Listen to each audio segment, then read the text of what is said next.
he will use every lever he can to get it done. But I wouldn't confuse public speeches for what actions or commitment he or any president has to an issue. One other quick question. There's increasing evidence that methane emissions are much higher than what's been accounted for. Is the president committed to releasing a specific target for methane reductions as part of the U.S. announcement this week?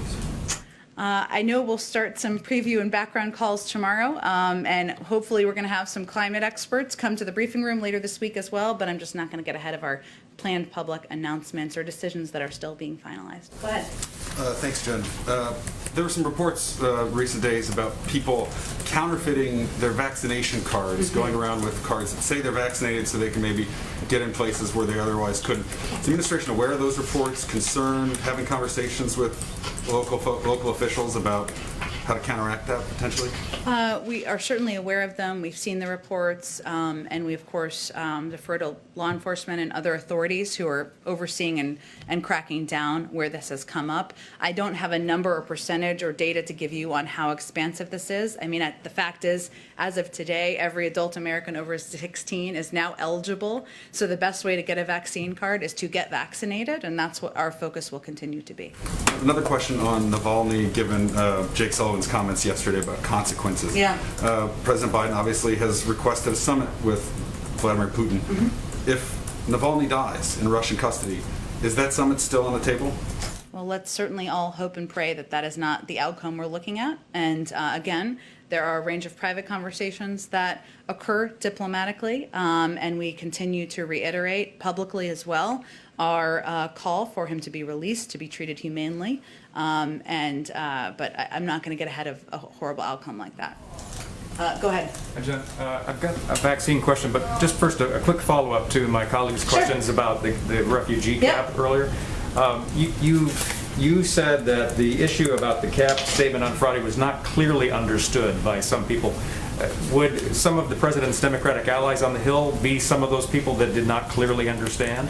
Well, I don't think I was placing blame. I was more characterizing that we recognized that we needed to be clear and make sure people were understanding what our objective was, and that the president remains committed to welcoming in refugees from around the world, that the announcement on Friday was intended to be a first step, intended to convey clearly that we are overturning what we felt was a xenophobic policy of the past administration to prevent people from many parts of the Middle East and Africa from applying for refugee status and to resume flights, and that we remain committed to welcoming refugees in. So we provided more information, as sometimes is necessary to do.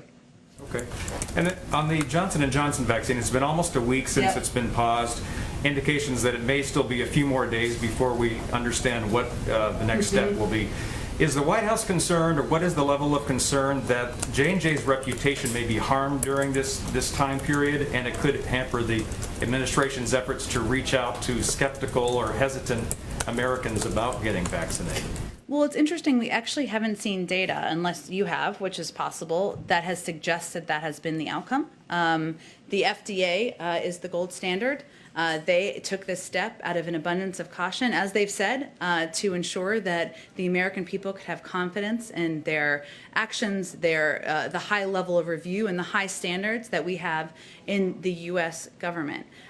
They're convening again on Friday, as Dr. Fauci, I think, spoke to over the weekend, so we'll see what comes out of that. But what we've seen as it relates to confidence or hesitancy is that, broadly speaking, it's really an issue of access, and we've seen that as the case in many communities across the country, and our focus is on working to address that. In part access, I should say, but also in part messengers, and that's why a huge amount of our $3 billion in funding is focused on empowering and funding local messengers, whether it's doctors or clergy or local civic leaders, because we know they are the most effective in conveying the efficacy of these vaccines.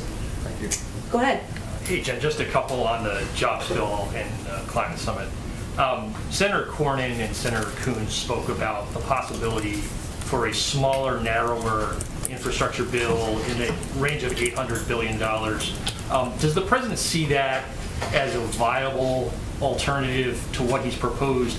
And then how does he view this idea that there might be an opportunity to get some kind of bipartisan agreement on infrastructure before you move on to the care economy. That if you could do it in the near term, as Senator Coons suggested, that that'd be the way to go. Well, there are a range of ideas and proposals out there. Some Senator Coons, Senator Manchin, some Republican senators, and some Democrats who may be more on the progressive wing of the party as well. And our objective at this point in time is to hear and listen to all of those and to determine what the path forward may look like in coordination and cooperation. The president's bottom line here is that the only thing we cannot do is fail to invest in our nation's infrastructure, rebuild our economy, and create millions of jobs.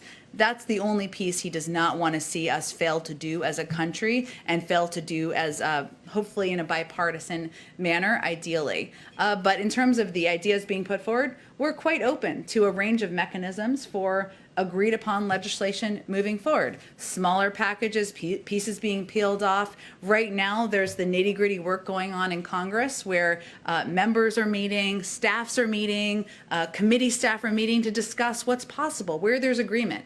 We welcome that. But, in terms of what the package or size looks like, we're just not quite there yet.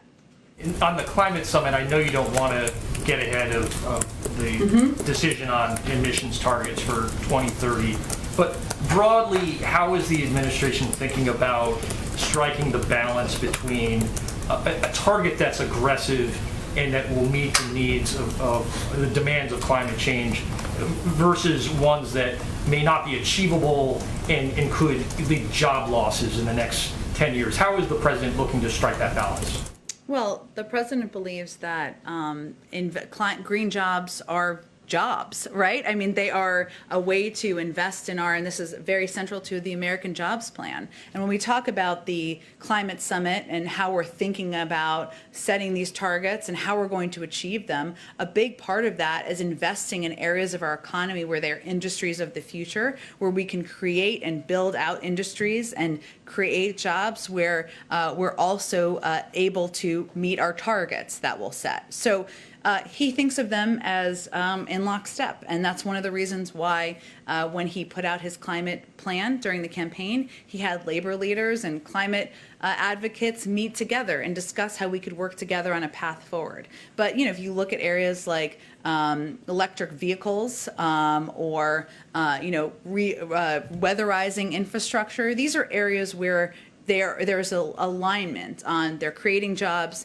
they're investing in industries, they're putting people back to work, and they're also doing it in a way that is helping us reach our climate targets. Can I just do one more? Yeah. Just to follow to Nancy's question. You mentioned the Office of Refugee Resettlement that it's exhausted its funding. Do you expect the administration to ask for some type of supplemental for that office in the next few weeks to help them meet their demands? I would say the first step, there's some considerations of reprogramming funding, which is, of course, a factor internally.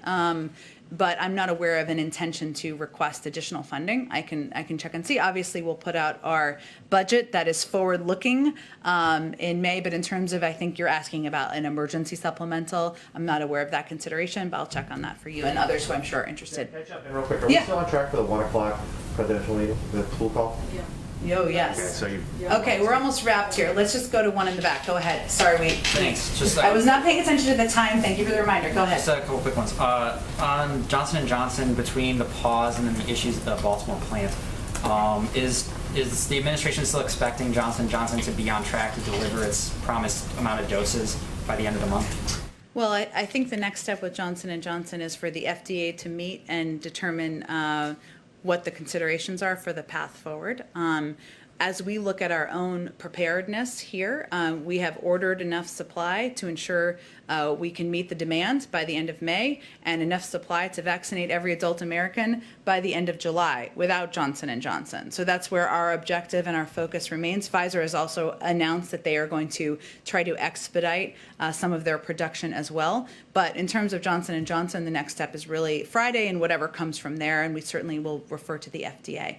I'm sorry we have to wrap up because you guys are gathering in about 30 seconds here, but thank you everyone so much.